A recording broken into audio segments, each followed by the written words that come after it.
Assalamualaikum warahmatullahi wabarakatuh.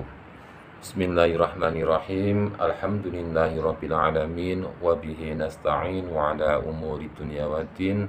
Wassalatu wassalamu ala asyrafil anbiya wal mursalin sayyidina wa maulana wa habibina wa qurrati a'yunina Muhammad wa ala alihi wa sahbihi ajma'in, amma ba'du.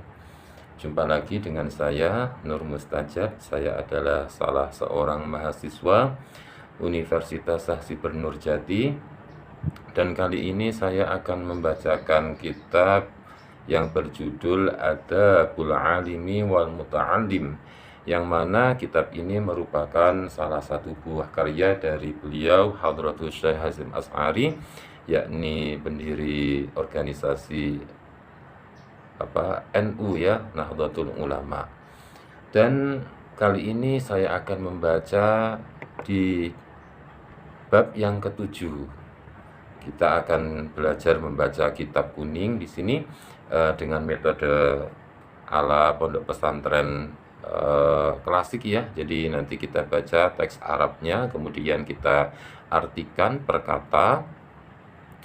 Kemudian setelah itu kita akan coba menerangkan apa yang tadi kita baca ya. A'udzubillahi minasyaitonirrajim. Bismillahirrahmanirrahim. Hadza utawi iki iku albabu ana bab asabiu kang nomor 7. Fi adabil alimi kang tetep ing dalem mertilakake adabe wong kang alim ma'a talamidatihi sertane murid-muride alim. Wa fihi lan iku tetep ing dalem bab arba'atu asyara utawi ana 14 apane nau'an warnane minal adabi saking adab. Dari bab yang ketujuh ini yang menerangkan adab seorang alim, seorang guru, seorang dosen, seorang kiai, seorang ustadz, seorang dai beserta murid-muridnya, yang mana dalam bab ini terdapat 14 macam adab.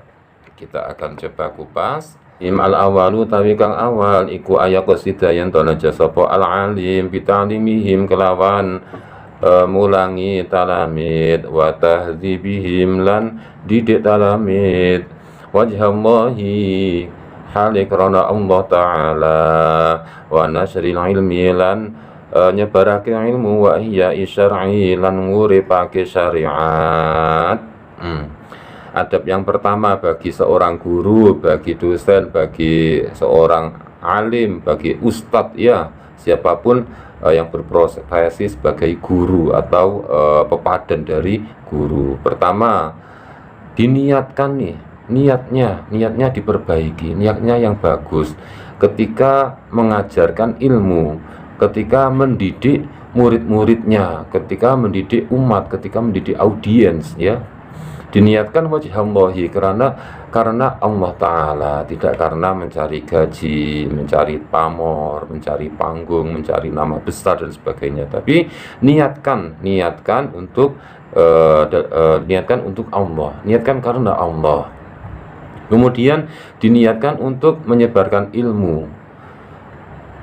Apabila kita memiliki ilmu, ketika kita punya ilmu, tapi kita tidak menyebarkan ilmu tersebut, maka apa gunanya ilmu yang ada dalam diri kita, ya kan? Salah satu pengamalan dari ilmu yaitu disebarkan. Ketika kita menyebarkan ilmu, maka ilmu yang kita miliki tidak akan berkurang, justru malah bertambah.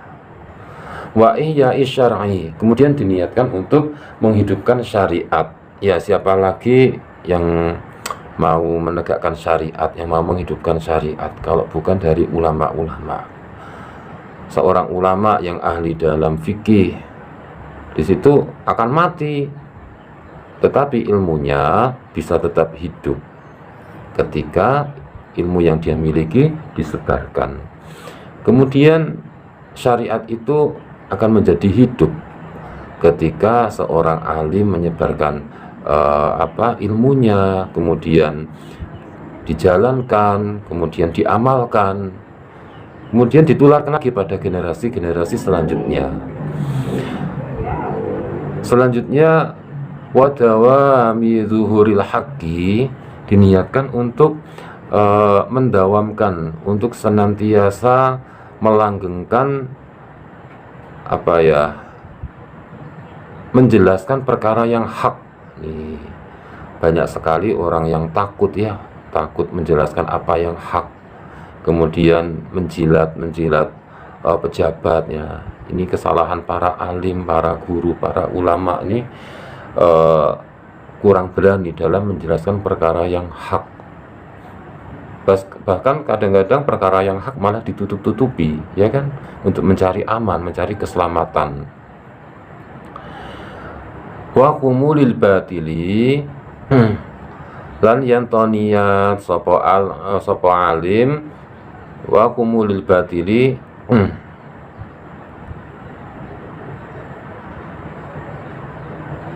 wa kumulil batili lan kelawan wa kumulil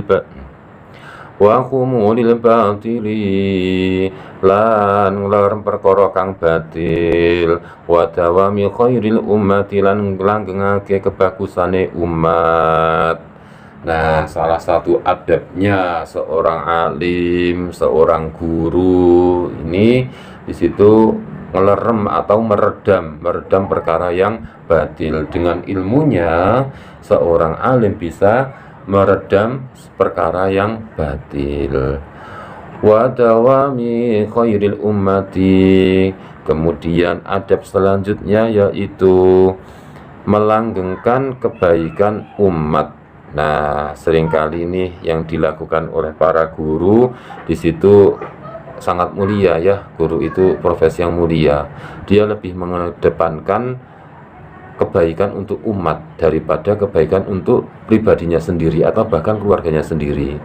Waktunya di situ seorang guru itu banyak sekali waktu yang dimiliki guru digunakan untuk kebaikan umat.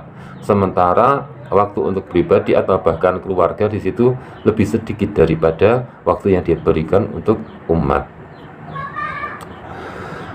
Wa dawami khairil ummati bi kasrati ulama'iha, sebab akeh ulama'i umat. Kenapa disebut bi kasrati ulama'iha?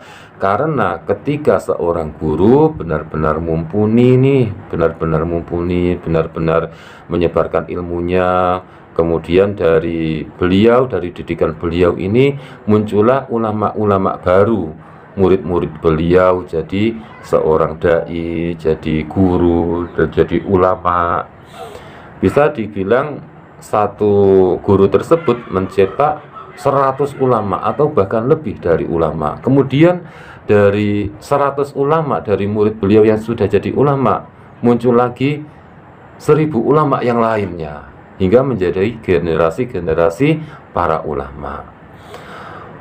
Wa gatinami sawabihim, lan merkoleh ganjarani talamid, wa tahsini sawabiman, lan merkoleh ganjarani wong yantahi kang manut sapa man ilaihi maring ahadun min talamidihim ilmahum ing ilmune talamid bimba'dihim awit saking sakwise talamid.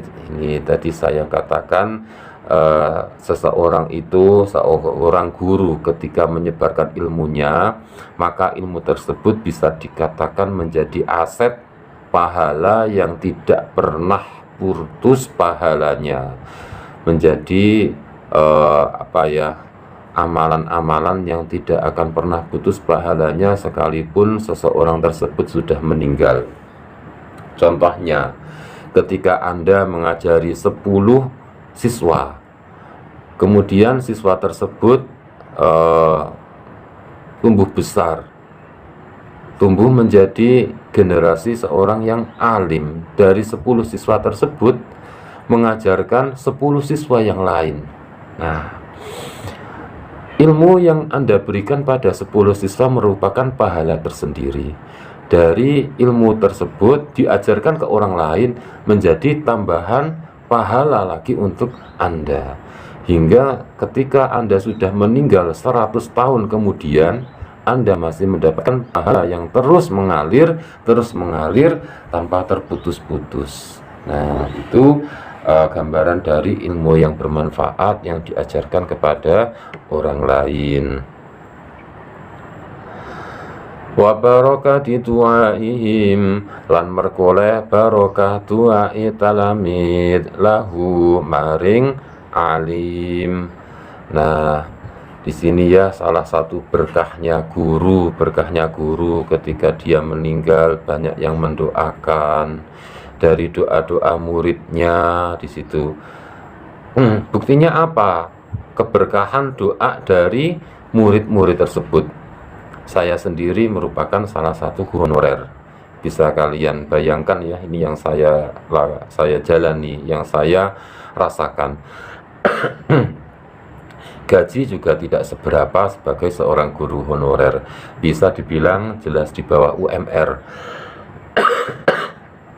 Namun kenyataannya saya masih bisa mencukupi kebutuhan keluarga saya dengan layak, seperti layak-layaknya tetangga.